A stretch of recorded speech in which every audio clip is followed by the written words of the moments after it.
Ustadz, ini ada pertanyaan yang mengerikan atau menyayat hati, Ustadz. Masya Allah. Pertanyaan tentang durhaka kepada orang tua. Nah. Ada seorang ibu fulanah yang mendapatkan perlakuan tidak pantas sebagaimana anak kepada orang tuanya. Nah. Artinya anak itu durhaka kepada betul, ibunya. Nah. Sampai membuat ibu tersebut menangis dan sakit hati. Nah. Tapi kemudian dikabarkan oleh kerabat si ibu tersebut bahwa seperti itulah sikap beliau kepada ibunya. Nah. Dulu. Dan pertanyaannya, apakah benar ini yang sebagaimana dikabarkan oleh Nabi Muhammad SAW, nah, bahwa durhaka kepada orang tua itu didahulukan azabnya di dunia sebelum akhirat. Nah. Dan bagaimana cara agar ibu tersebut tidak mendapatkan perlakuan seperti itu lagi artinya dari tidak anaknya. Berlanjut. Betul, Ustaz, dari anaknya. Barakallahu fiik. Nah, betul seperti yang dikatakan Rasulullah SAW. Babani mu'ajjalan, kata Nabi Muhammad SAW. Ada dua dosa yang mu'ajjal, yakni didahulukan, disegerakan azabnya di dunia. Wa ma yaddakhiruhu fil akhirah, dan dengan azab yang dipersiapkan oleh Allah Subhanahu wa taala di akhirat. Artinya di dua tempat, dua dosa ini akan diazab oleh Allah Subhanahu wa taala. Salah satunya adalah durhaka kepada orang tua. Dan al-jaza' min jinsil amal, balasan sesuai dengan amalan. Maka kita jumpai memang betul banyak sekali orang yang kemudian diperlakukan tidak baik oleh putra atau putrinya semata-mata karena dia pun melakukan hal yang sama kepada kedua orang tuanya atau salah seorang dari mereka ketika dia belum memiliki keturunan. Pertanyaannya kemudian, apakah ini akan berlangsung terus atau kemudian bisa dihentikan? Maka sebagaimana di dalam syariat Islam, Allah Subhanahu wa taala telah memerintahkan semua pendosa, semua pelaku kemaksiatan untuk bertobat kepada Allah. Dan Allah Subhanahu wa taala akan mengampuni seluruh dosa. Innallaha yaghfirudz dzunuba jami'an. Allah mengampuni seluruh dosa. Termasuk dosa kedurhakaan kepada kedua orang tua. Maka niscaya dengan taubat yang nasuh, taubatan nasuha, maka niscaya perbuatan seperti ini bisa dihentikan insyaallah taala. Dan kemudian diikuti, disertakan dengan berbakti kepada kedua orang tua meskipun mereka sudah tidak ada.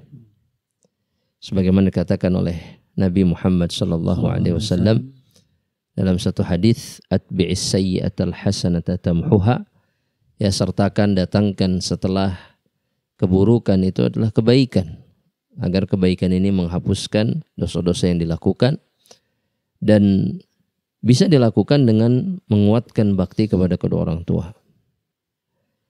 Di antaranya seperti dikatakan oleh Nabi Muhammad SAW adalah menyambungkan tali persaudaraan atau tali cinta dengan orang-orang yang disayangi oleh orang tua atau yang kemudian memiliki hubungan dengan orang tua, atau menunaikan janji-janji mereka, atau bersedekah atas nama mereka, dan seterusnya.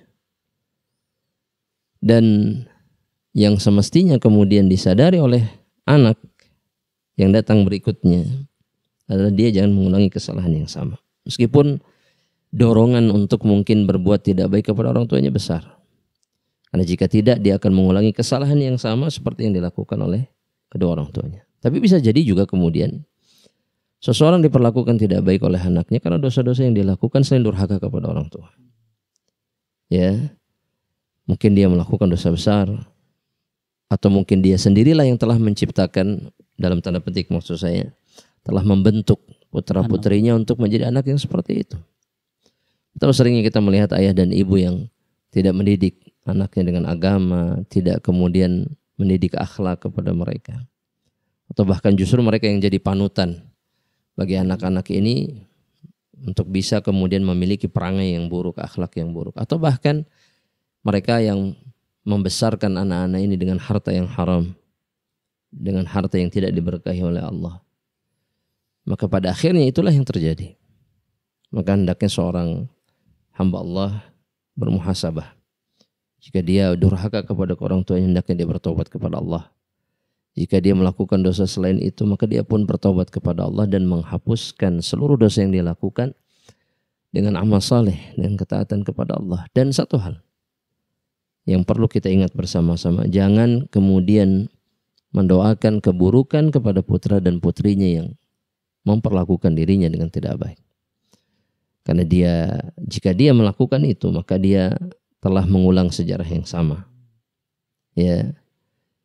Dan dia akan mendapati anaknya tidak mendapatkan hidayah, taufik untuk berbuat baik kepada dirinya. Itu pun bisa jadi karena doa yang dia panjatkan kepada Allah Subhanahu wa ta'ala. Padahal anak adalah ujian. Bisa jadi anak tidak berbakti bukan karena dia durhaka kepada kedua orang tuanya, tapi karena dia terjerumus dalam dosa yang lain. Ya, semoga Allah berikan hidayah. Ya, mudah-mudahan. Nah, di antara musibah yang sangat mengerikan adalah ketika anak durhaka kepada orang tuanya. Dan inilah ujian para nabi. Betapa banyaknya di antara mereka yang diuji oleh keturunan mereka, oleh keluarga mereka, orang-orang terdekat mereka, maka bukanlah hal yang mudah bagi seorang hamba Allah. Tapi Allah telah memberikan jalan keluarnya. Ya, mudah-mudahan penanya atau siapapun yang dimaksud itu diberikan hidayah untuk bertobat dan kemudian keadaannya dirubah insyaallah ta'ala.